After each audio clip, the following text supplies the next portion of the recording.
Hello viewers, आज हम संविधान की प्रस्तावना पे बात करेंगे।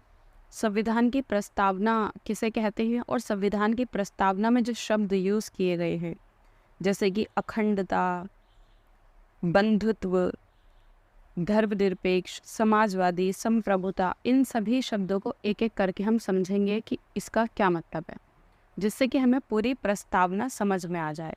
तो एक बार तो पहले हम प्रस्तावना को देख लेते हैं कि प्रस्तावना में लिखा हुआ क्या है, इसे पढ़ लेते हैं और उसके बाद हम इसके एक एक शब्द को समझेंगे।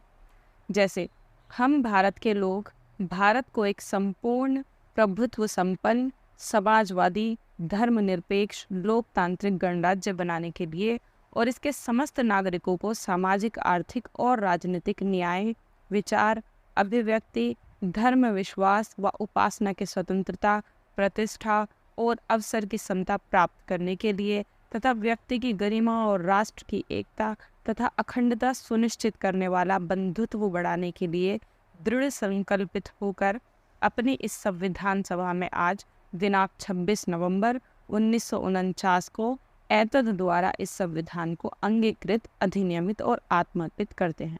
इतना सब कुछ पढ़ के शायद इसमें से एक दो शब्द ही समझ में आए होंगे, क्योंकि इसके जो शब्द हैं वो काफ़ी अलग हैं। अगर हम इसमें से एक एक शब्द का मतलब समझ लेते हैं और फिर हम इस प्रस्तावना को वीडियो के एंड में पढ़ेंगे तो आपको पूरी प्रस्तावना समझ में आएगी कि प्रस्तावना क्या कहने की कोशिश कर रही है। वैसे तो हमारा जो पूरा संविधान है, अगर हमें उसे जानना है कि संविधान में क्या है, तो हमें सिर्फ प्रस्तावना पढ़ना काफ़ी है। प्रस्तावना से ही पता चल जाता है कि हमारा संविधान के जो तत्व हैं, मूल तत्व वो क्या हैं। तो एक बार ही हम समझ लेते हैं कि संविधान में जो लिखा हुआ है आखिर ये किस चीज़ की इन्फॉर्मेशन देती है। तो इसके मूल तत्व हैं, नंबर 1, संविधान के अधिकार का स्रोत, यानी कि हमारे संविधान को अधिकार कहाँ से मिलते हैं। तो यहाँ पर प्रस्तावना कहती है संविधान भारत के लोगों, यहाँ पे जो ये लिखा है ना, हम भारत के लोग, तो यानी कि भारत के लोगों से ही संविधान को शक्ति प्राप्त होती है। तो शक्ति का, अधिकार का जो स्रोत है वो यहाँ के लोग ही हैं। दूसरा, भारत की प्रकृति कैसी होगी, यानी कि यहाँ का शासन प्रशासन, जैसे कि कहीं पर राजतंत्र होता है और कहीं पर लोकतंत्र होता है, तो यहाँ का शासन प्रशासन किस प्रकार का होगा। तो आप यहाँ पर ध्यान दीजिए, यहाँ पर लिखा है संप्रभु, समाजवादी, धर्मनिरपेक्ष, लोकतांत्रिक व गणराज्य। तो ये हमारे भारत की प्रकृति है, यहाँ के शासन की प्रकृति है। जब हम ये सारे वर्ड समझेंगे तो आपको समझ में आएगा। मैं सारे वर्ड्स एक एक करके बताऊंगी। इसके बाद संविधान का उद्देश्य क्या है। संविधान का उद्देश्य देखिए, इस लाइन में लिखा हुआ है कि उद्देश्य ये है कि न्याय करना। कैसा न्याय? स्वतंत्रता, समता और बंधुत्व, ये संविधान के उद्देश्य हैं। क्या क्या? एक तो न्याय करना, किस प्रकार का न्याय करना वो भी यहाँ पर लिखा हुआ है। लोगों को स्वतंत्रता देना, समानता देना और बंधुत्व, इन सब के मीनिंग भी हम समझेंगे। इसके बाद संविधान लागू होने की तिथि 26 नवंबर 1949 यहाँ पे उल्लेख करती है, लेकिन हमने तो सुना है कि 1950 में संविधान लागू हुआ था, तो इस बारे में भी हम वीडियो में बात करेंगे। तो सबसे पहले हम आ जाते हैं मुख्य मुख्य शब्दों पर, जैसे कि संप्रभुता, समाजवादी, धर्मनिरपेक्ष, लोकतांत्रिक, गणराज्य, न्याय, स्वतंत्रता, समता और बंधुत्व। इन शब्दों पर आ जाते हैं, जिसमें से हम सबसे पहला शब्द ले रहे हैं यहाँ पर संप्रभुता। संप्रभुता से आप क्या समझते हैं? संप्रभुता यानी कि अपना प्रभु खुद होना। प्रभु कौन? प्रभु हम कहते हैं ना अपने से ऊंचे को। प्रभु यानी कि जो हमारे ऊपर कृपा बनाए, जो हमसे बहुत बड़ा हो, जैसा वो कहेगा वैसा हम करेंगे, तो हमारा कोई प्रभु नहीं है। यानी कि हम बात कर रहे हैं देश की।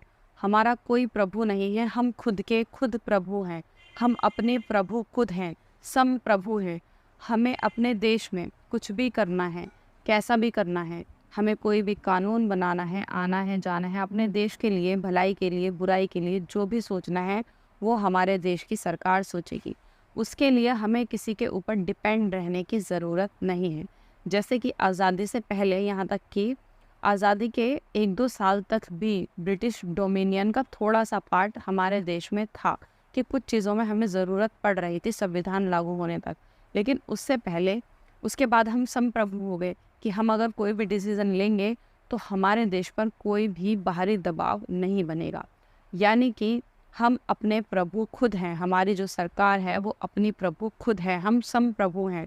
हम किसी के आदेश का पालन नहीं करेंगे, करेंगे तो सिर्फ इसलिए कि हमारा देश का उसमें फ़ायदा हो, और करेंगे तो अपनी मर्ज़ी से करेंगे, किसी और की मर्ज़ी से नहीं करेंगे। जैसे कि आपने देखा, ब्रिटिश शासन जब यहाँ पर था तो यहाँ पर ब्रिटिशर्स जो चाहते थे, इंग्लैंड से जो भी फरमान आता था, जो भी घोषणा पत्र आता था, उसे हमें यहाँ पर मानना पड़ता था, उसे फॉलो करना पड़ता था, क्योंकि हम उनके अधीन थे। लेकिन जैसे ही आज़ादी के बाद जब हमने अपना खुद का संविधान बनाया, तो संविधान हमें कहता है कि हम संप्रभु हैं, संप्रभु है हमारा देश। यानी कि अगर हमारी सरकार, हमारा शासन प्रशासन कोई भी डिसीज़न लेता है तो उस पे किसी बाहरी शक्ति का, बाहरी शक्ति यानी कि कोई भी देश, कोई भी राष्ट्र, कोई भी संस्था हम पर दबाव नहीं बना सकती किसी भी प्रकार का। हम जो भी डिसीज़न लेंगे वो अपनी मर्ज़ी से लेंगे। तो यहाँ पे संप्रभुता का मतलब है कि हम किसी के अधीन नहीं हैं। हम अपने मामलों के लिए, चाहे वो आंतरिक मामले हो, चाहे वो बाहर के मामले हो, कैसे भी मामले हो, हम अपने मामलों के लिए खुद जिम्मेदार हैं, और कोई हम पर अधिग्रहण नहीं कर सकता, कोई हमारी सीमा में नहीं घुस सकता, कोई अपनी नाक हमारे देश में नहीं फंसा सकता। अपने काम से काम रखिए, सीधा सा मतलब इसका ये है कि हमारे काम में अपनी नाक ना फंसाएं, हम अपना काम खुद कर लेंगे। इसके बाद नंबर 2 पे आता है, यहाँ पर एक शब्द है समाजवादी। हाँ, मैंने जो ये प्रस्तावना पढ़ी है, संविधान की प्रस्तावना, ये संविधान की प्रस्तावना मैंने अभी की पढ़ी है कि अभी हमारे देश में संविधान की प्रस्तावना कैसी है। मैं लास्ट में इस बारे में भी बात करूँगी कि जब मूल संविधान था, यानी कि जो एक्चुअल में संविधान बना था, उसमें प्रस्तावना किस प्रकार की थी, और बाद में इसमें कुछ एडिशन किया गया, कुछ ऐड किया गया, तो क्या क्या इसमें ऐड किया गया वो सब हम लास्ट में इसमें बात करेंगे। फिलहाल प्रस्तावना यही है जो मैंने आपको बताई है, और इसी का अर्थ मैं आपको बता रही हूँ। इसके बाद हम सेकंड पर आ जाते हैं, समाजवादी। समाजवादी से आप क्या समझते हैं? तो यहाँ पर ध्यान देने योग्य बात यह है कि जो भारतीय समाजवाद है वो अलग है, और जो बाहर का समाजवाद है वो अलग है। दूसरे देशों का, जैसे कि चाइना का समाजवाद, रूस का समाजवाद, यूरोप का, अपने छोटे छोटे जो उनके देश हैं उनका समाजवाद हमारे भारतीय समाजवाद से अलग है। हमारा जो भारतीय समाजवाद है वो लोकतांत्रिक समाजवाद है, और जो दूसरे समाजवाद हैं दूसरे देशों के, वो ज़्यादातर साम्यवादी समाजवाद है। अब लोकतांत्रिक और साम्यवादी समाजवाद कैसे? लोकतांत्रिक समाजवाद यानी कि हमारा समाजवाद से मतलब ये होता है कि यहाँ लोगों का शासन हो, सरकार के हाथ में चीज़ें हो, कुछ चीज़ें निजी हाथों में भी हो, तो समाजवाद है। जबकि दूसरे देशों में समाजवाद का मतलब ये होता है कि सारी की सारी जो पावर है वो सरकार के हाथ में हो, और सरकार लोगों के लिए काम करे, तो वहाँ का समाजवाद ये होता है। हमारे यहाँ पर लोकतांत्रिक टाइप का समाजवाद है, जिसमें हम पूरे के पूरे सरकार के ऊपर डिपेंड नहीं रहते। हाँ, सरकार बहुत सारे काम करती है, लेकिन बहुत सारे काम निजी कंपनियां भी करती हैं। लेकिन साम्यवादी समाजवाद में सब कुछ सरकार के हाथ में होता है, निजी हाथों में बहुत ही कम मामले होते हैं। तो जैसे कि चाइना में आपने देखा है, चाइना में साम्यवाद है, वहाँ पे जो लोग जो समाजवाद है उसे हम साम्यवादी समाजवाद कहते हैं। खैर, तो यहाँ पे हमारा समाजवाद से क्या मतलब है, इसीलिए मैंने पहले ही आपको बता दिया कि समाजवाद, हमारे यहाँ का समाजवाद अलग है, कहीं आप बहस ना करने लग जाएं कि समाजवाद का तो ये मतलब होता है। तो हर देश का समाजवाद अलग है, ख़ास तौर पे यूरोपियन कंट्रीज़ का एक जैसा समाजवाद है और हमारे यहाँ का एक जैसा समाजवाद है। तो हमारा जो लोकतांत्रिक समाजवाद है उसका उद्देश्य ये है कि सरकार का जो रूप है वो इस तरीके से होना चाहिए कि वो निरंकुश भी ना हो जाए, अपनी मनमानी भी ना करे, और निजी हाथों में भी बहुत सारी चीज़ें होनी चाहिए और सरकार के हाथों में भी, जिससे कि गरीबी दूर हो सके। तो हमारा जो समाजवाद है वो गांधीवाद और मार्क्सवाद दोनों का मिला जुला रूप है। ठीक है, गांधीवाद और मार्क्सवाद, अगर आपने गांधीवाद और मार्क्सवाद दोनों पढ़े हैं तो आपको समझ में आ जाएगा। वैसे इतना बताना काफ़ी है कि यूरोपियन समाजवाद और इंडियन समाजवाद में मैंने थोड़ा सा फ़र्क आपको सरकार के हिसाब से बता दिया इसी तरीके से। तो हमारा देश समाजवादी है। समाजवादी का क्या मतलब है कि यहाँ पर सरकार इस प्रकार से काम करेगी कि उसका उद्देश्य गरीबी को हटाना होगा, गरीबों को नहीं, गरीबी को, ठीक है, गरीबी को हटाना होगा, और इस तरीके से काम करेगी कि ज़्यादा से ज़्यादा लोग एक ही प्लेटफॉर्म पे आ जाएं। ठीक है, इसके बाद इसमें थर्ड पॉइंट है धर्मनिरपेक्ष। धर्मनिरपेक्ष का क्या मतलब है? तो धर्मनिरपेक्ष भी जो है वो हमारे संविधान की जो प्रस्तावना है वो मूल संविधान में नहीं था। खैर उसके बारे में हम बाद में बात करेंगे। पहले धर्मनिरपेक्ष का मतलब समझ लेते हैं। यानी कि धर्म से निरपेक्ष हो जाना, यानी कि हमारा संविधान किसी भी एक धर्म को नहीं मानता, वो सभी धर्मों की रिस्पेक्ट करता है। आप किसी भी धर्म को अपना सकते हैं, वो किसी एक धर्म को ज़्यादा प्रायोरिटी नहीं देता, वो किसी एक धर्म के पीछे नहीं भागता कि हम इस धर्म को ज़्यादा मानते हैं। आप किसी भी धर्म से हो सकते हैं और चाहे तो आप नास्तिक भी बन सकते हैं। इसमें धर्म, इसमें देश और यहाँ की सरकार और संविधान आपके लिए ऐसा कुछ नहीं करेगा कि आप हिंदू धर्म अपनाएंगे तो आपको ज़्यादा प्रायोरिटीज़ दी जाएंगी, अगर आप मुस्लिम धर्म या दूसरे अन्य धर्म को अपनाएंगे तो आपको कम प्रायोरिटीज़ दी जाएंगी, या फिर दूसरे धर्म अपनाएंगे तो ज़्यादा दी जाएंगी। नहीं, आप किसी भी धर्म में हो, कद्र की जाएगी आपके टैलेंट की और आपके नागरिक होने की। आप यहाँ के नागरिक हैं, उसी तरीके से आपको अवसर की समानता मिलेगी। तो धर्मनिरपेक्ष होने का मतलब ये है कि आप किसी भी धर्म से हो, किसी भी जाति से हो, किसी भी समुदाय से हो, हमारा संविधान इन चीज़ों के ऊपर कोई भेदभाव नहीं करता। आपको आज़ादी है आप किसी भी धर्म को अपनाएं, और आपको ये भी आज़ादी है आप अपने धर्म की ना अपना के आप नास्तिक बन जाएं और आप अपने धर्म का प्रचार भी कर सकते हैं, बशर्ते उस प्रचार से दूसरे को तकलीफ़ ना हो। प्रचार इस तरीके से करना है कि दूसरे को तकलीफ़ ना हो। ये तो इस प्रकार से हमारा जो संविधान है वो ये कहता है कि हमारा जो राष्ट्र है, हमारा जो देश है वो धर्मनिरपेक्ष है। इसके बाद हम इसके 4th पॉइंट पर आ जाते हैं, लोकतांत्रिक। इसका मतलब तो हम बचपन से ही सुनते आ रहे हैं बुक्स में, फिर भी मैं बता देती हूँ। तो संविधान की प्रस्तावना कहती है कि हमारा जो देश है वो लोकतांत्रिक गणराज्य है। गणराज्य का मीनिंग मैं नेक्स्ट में बताऊंगी, ठीक है। अभी लोकतांत्रिक, लोकतांत्रिक यानी कि लोगों का शासन। यहाँ पे लोगों का शासन है, लोग खुद अपना नेता चुनते हैं। अब लोगों का शासन ऐसे तो होगा नहीं ना कि करोड़ों की आबादी है, सभी कुर्सी पे चढ़ के बैठ जाएंगे, सारे ही शासन करेंगे, तो पता ही नहीं चलेगा कि क्या कहना चाहते हैं, क्या करना चाहते हैं। तो हम क्या करते हैं, लोगों का शासन कैसे चलता है, हम अपना एक प्रतिनिधि चुन लेते हैं, एक नेता चुन लेते हैं, फिर वो अपना प्रतिनिधि चुन लेते हैं, और ऐसे करके सरकार अस्तित्व में आती है और वो हमारे लिए काम करती है। तो एक तरीके से लोगों का शासन जिसमें वोट डालने का अधिकार होता है, और वोट कोई भी डाल सकता है, बस देश का नागरिक होना चाहिए, चाहे वो किसी भी धर्म का हो, जाति का हो, लिंग का हो, देश का नागरिक होना चाहिए, दिमाग ठीक होना चाहिए, तो वो वोट डाल सकता है। तो इस तरीके से हमारा देश लोकतांत्रिक है। अब यहाँ पे लोकतंत्र भी 2 प्रकार का होता है, एक होता है प्रत्यक्ष लोकतंत्र और दूसरा होता है अप्रत्यक्ष लोकतंत्र। प्रत्यक्ष लोकतंत्र जैसे कि स्विट्जरलैंड में होता है, वहाँ पे डायरेक्ट लोग अपनी शक्ति का इस्तेमाल करके किसी भी नेता को हटा सकते हैं, लेकिन यहाँ पे ऐसा नहीं होता। हमारे यहाँ अप्रत्यक्ष लोकतंत्र होता है कि पहले हम अपना प्रतिनिधि चुनते हैं, क्योंकि हमारे यहाँ पे जो है वो संसदीय लोकतंत्र की व्यवस्था है। तो खैर अगर आपको नहीं समझ में आया तो आप इतना याद रखिए कि हमारे यहाँ पे अप्रत्यक्ष लोकतंत्र है, क्योंकि हम डायरेक्ट शासन नहीं करते, डायरेक्ट पहले हम वोट देते हैं, नेता चुनते हैं, फिर वो नेता हमारे लिए काम करता है। तो लोकतांत्रिक आपको समझ में आ गया। इसके बाद गणतंत्र या फिर गणराज्य, नेक्स्ट है गणतंत्र या फिर गणराज्य। तो गणराज्य उसे कहते हैं, देखिए एक होता है सरकार का प्रधान और एक होता है राज्य का प्रधान। राज्य यानी कि राष्ट्र का, देश का प्रधान। तो हमारे देश में क्या होता है, सरकार का प्रधान होता है प्रधानमंत्री, जो पूरे देश का प्रधान होता है, राज्य का प्रधान होता है, वो कौन होता है, वो होता है राष्ट्रपति। तो राष्ट्रपति प्रेजेंट करता है देश को।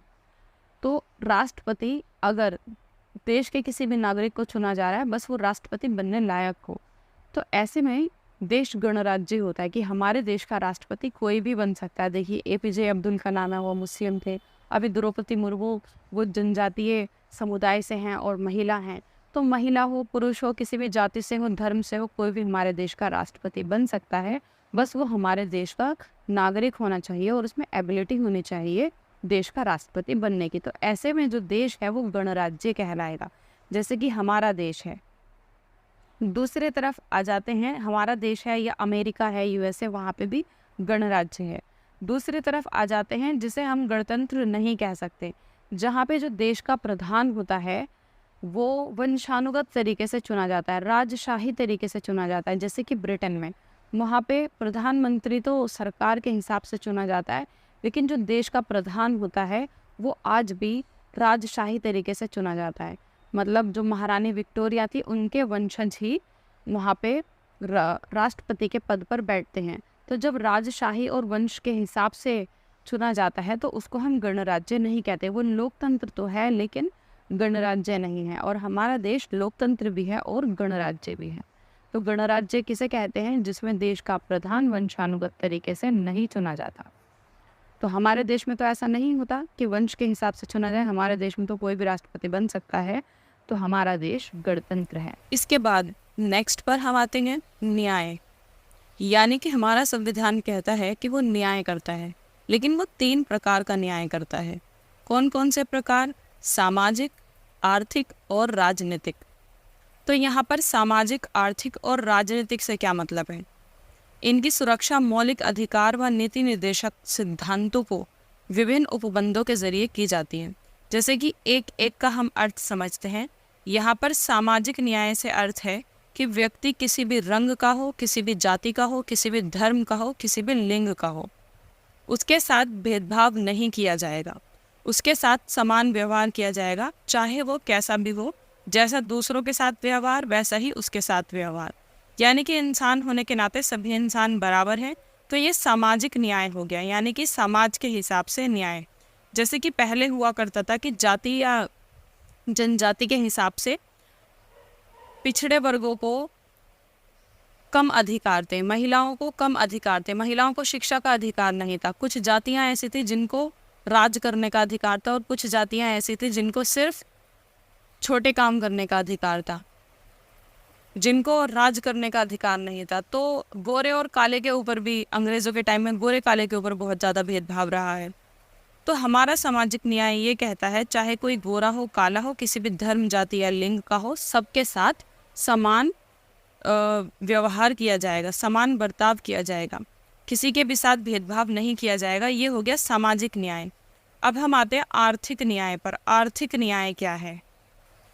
यानी कि जो आर्थिक कारण होते हैं, जैसे कि किसी के पास बहुत सारी संपदा है, धन है, और दूसरे के पास उतनी संपदा यानी कि धन नहीं है, वो आर्थिक रूप से कमज़ोर है। तो कोई आर्थिक रूप से कमज़ोर है या कोई आर्थिक रूप से बहुत बलवान है, इस आधार पर किसी के साथ भेदभाव नहीं किया जाएगा, ऐसा हमारा संविधान कहता है। तो हम आर्थिक न्याय भी करेंगे, यानी कि अगर कोई मालदार है या गरीब है, कोई किसी के पास ज़्यादा धन है या कम धन है, इस हिसाब से न्याय नहीं किया जाएगा। न्याय के लिए सब बराबर हैं। तीसरे पे आता है राजनीतिक न्याय। राजनीतिक न्याय का जो अर्थ है, यानी कि चाहे हम दफ्तरों में प्रवेश करें या फिर किसी राजनीतिक अधिकारी की बात करें, जैसे कि प्रधानमंत्री बनना चाहते हैं, राष्ट्रपति बनना चाहते हैं, किसी पार्टी के नेता बनना चाहते हैं, तो किसी जाति धर्म के हिसाब से वो नेता नहीं बनेगा। जो बनना चाहेगा, जिसमें एबिलिटी होगी, वो बनेगा। तो ये हो गया राजनीतिक न्याय। और ये राजनीतिक न्याय का जो सिद्धांत है, मतलब कहाँ से लिया गया है, ये राजनीतिक न्याय भी करेंगे हम, ये लिया गया है 1917 में जो रूसी क्रांति हुई थी ना, आपने पढ़ा होगा 10th के हिस्ट्री में है ये चैप्टर, रूसी क्रांति। तो 1917 की जो रूसी क्रांति थी, रूस में क्रांति हुई थी, वहाँ से ये सिद्धांत लिया गया है सामाजिक, आर्थिक और राजनीतिक न्याय का, कि न्याय 3 प्रकार से किया जाए। कैसे कैसे? सामाजिक, आर्थिक और राजनीतिक। तीनों समझ में आ गए आपको। अब इसके बाद हम इसके नेक्स्ट पर चलते हैं। नेक्स्ट है स्वतंत्रता। स्वतंत्रता से हम सभी लोग अच्छे से वाकिफ़ हैं। स्वतंत्रता यानी कि ये कि हमें अभिव्यक्ति की स्वतंत्रता है। एक व्यक्ति होने के नाते हमें स्वतंत्रता है कि हम कहीं पर भी जा सकते हैं, आ सकते हैं, रह सकते हैं, अपनी मनमर्जी का काम कर सकते हैं, अपनी मनमर्जी की पढ़ाई कर सकते हैं। बस शर्त ये है कि आप जो भी कर रहे हैं उससे किसी दूसरे को ठेस ना पहुँचे, इतना याद रखना है।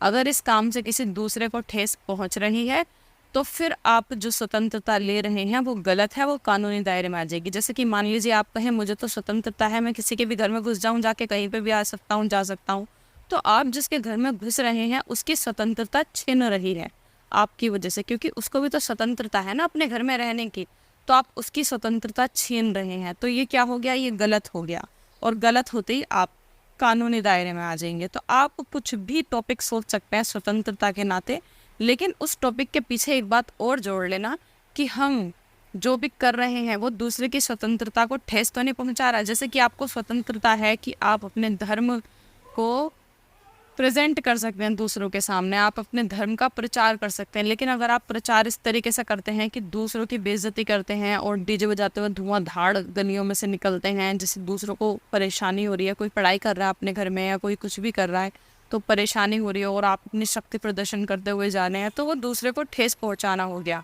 मना नहीं है प्रदर्शन करना, मना नहीं है कि आप अपने धर्म का प्रचार नहीं कर सकते हैं, बस उससे दूसरे की स्वतंत्रता को ठेस ना पहुँचे। तो आपको कैसी कैसी स्वतंत्रता है? आपको कानूनी स्वतंत्रता है, यानी कि आप अगर सुरक्षित महसूस नहीं कर सकते तो आप कानून का दरवाज़ा खटखटा सकते हैं। आपको अभिव्यक्ति की स्वतंत्रता है, यानी कि आप जैसे पढ़ाई करना चाहते हैं, जो भी करना चाहते हैं आप कर सकते हैं, लेकिन उस चीज़ का लाइसेंस भी होता है। जैसे कि आप किसी गलत चीज़ में पढ़ाई करना चाहते हैं, वो टॉपिक है ही नहीं तो नहीं, उससे दूसरे की स्वतंत्रता को ठेस नहीं पहुंचनी चाहिए। तो ये हो गया स्वतंत्रता। और ये जो स्वतंत्रता की जो बात है ये कहाँ से ली गई है? ये फ्रांस की क्रांति से ली गई है। ठीक है, स्वतंत्रता, क्योंकि फ्रांस में जो क्रांति हुई थी वहाँ पे सबसे पहले राजतंत्र जो हटा था वो फ्रांस से ही हटा था। सबसे पहले लोकतंत्र वहाँ पर आया था, उसके बाद धीरे धीरे सभी देशों में होता गया।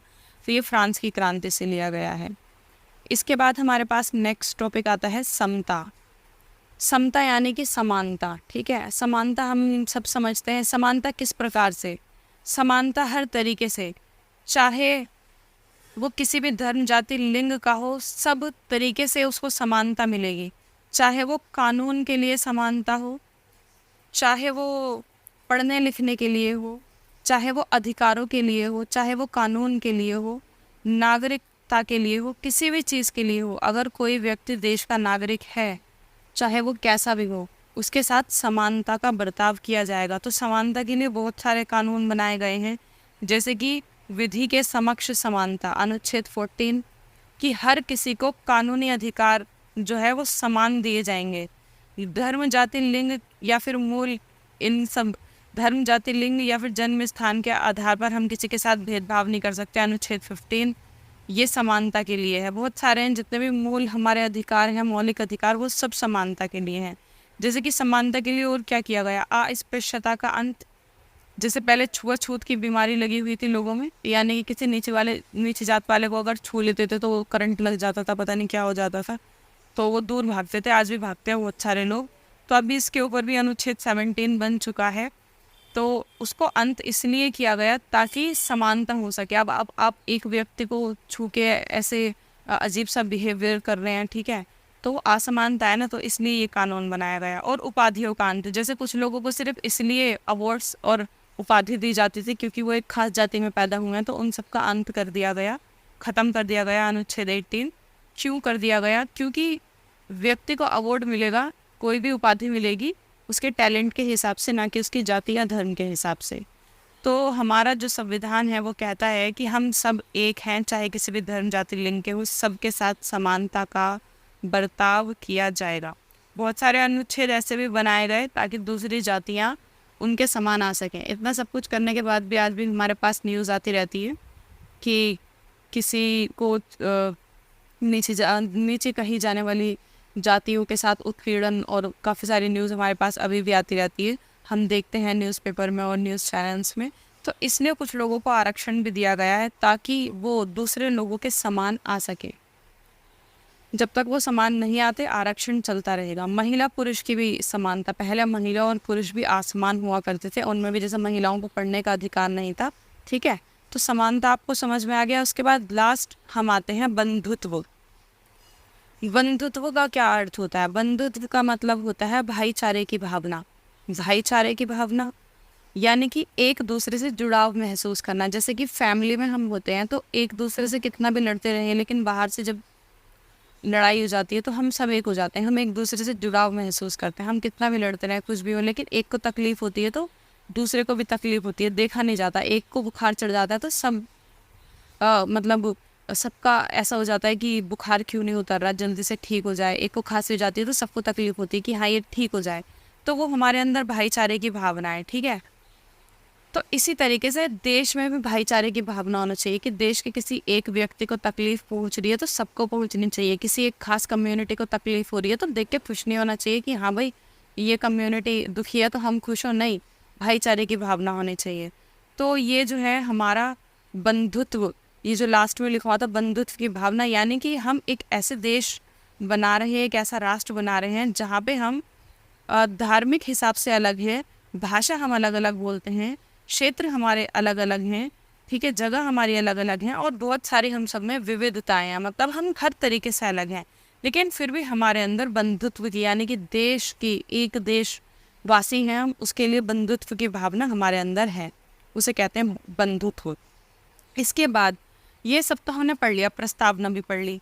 अब प्रस्तावना में जो है एक तो 42वां संविधान संशोधन हुआ था। संविधान संशोधन का मतलब ये होता है कि संविधान में जैसे कोई गड़बड़ दिखाई देती है या लगता है टाइम के अकॉर्डिंग चेंज कर देना चाहिए, तो उसमें कुछ जोड़ दिया जाता है या घटा दिया जाता है। तो 42वें संविधान संशोधन में बहुत सारे अधिनियम जोड़े गए थे, जिसमें से मैं सिर्फ प्रस्तावना वाला बता रही हूँ, बाकी बहुत सारे जोड़े गए। तो 42वें बार में क्या हुआ, ये हुआ था 1976 में। इसमें अखंडता शब्द को जोड़ा गया था। अखंडता और समाजवादी और धर्मनिरपेक्ष, इन 3 शब्द को जोड़ा गया था, अखंडता, समाजवादी और धर्मनिरपेक्ष, जिसमें से मैं समाजवादी और धर्मनिरपेक्ष का मीनिंग बता चुकी हूँ। हमें समझना अखंडता का मीनिंग। अखंडता का मतलब ये है कि भारत के राज्य भारत से अलग नहीं हो सकते। बेशक हम दूसरे राज्यों को अपने में मिला सकते हैं, लेकिन भारत के राज्य भारत से अलग नहीं हो सकते किसी भी आधार पर। हम सब एक राष्ट्र, एक देश का हिस्सा हैं। तो एक जैसे कि ऐसा एक ही कम्युनिटी के लोग या एक ही धर्म के लोग एक जगह जाके बस जाएं और वहाँ जाके डिमांड करने लगे कि हमें एक अलग देश चाहिए, तो ऐसा नहीं हो सकता। हम सब एक ही देश, एक ही राष्ट्र का हिस्सा हैं, तो वो अलग नहीं हो सकते। अखंडता का ये मतलब है। आई होप आपको संविधान की प्रस्तावना समझ में आ गई होगी। प्रस्तावना के बारे में थोड़ा सा ये और बताना है कि प्रस्तावना जो है भारतीय संविधान जो है प्रस्तावना उसका हिस्सा है या नहीं है। तो कहीं पे जब हम केस पढ़ते हैं तो कहीं पे लिखा होता है, कहीं पे जो सुप्रीम कोर्ट है वहाँ पे सुप्रीम कोर्ट ने क्या हुआ है कि संविधान का हिस्सा है, कहीं बोलते हैं कि संविधान का हिस्सा नहीं है। तो इस चीज़ में कंफ्यूज रहते हैं। इसके लिए मैं एक अलग से वीडियो बनाऊंगी, क्योंकि इसमें समझाने के लिए कम से कम 15-20 मिनट चाहिए। तो ये वीडियो 15-20 मिनट लंबा हो जाएगा कि संविधान का हिस्सा किस प्रकार है और किस प्रकार नहीं है। नेक्स्ट वीडियो में हम बात करेंगे। मिलते हैं नेक्स्ट वीडियो में। Bye bye.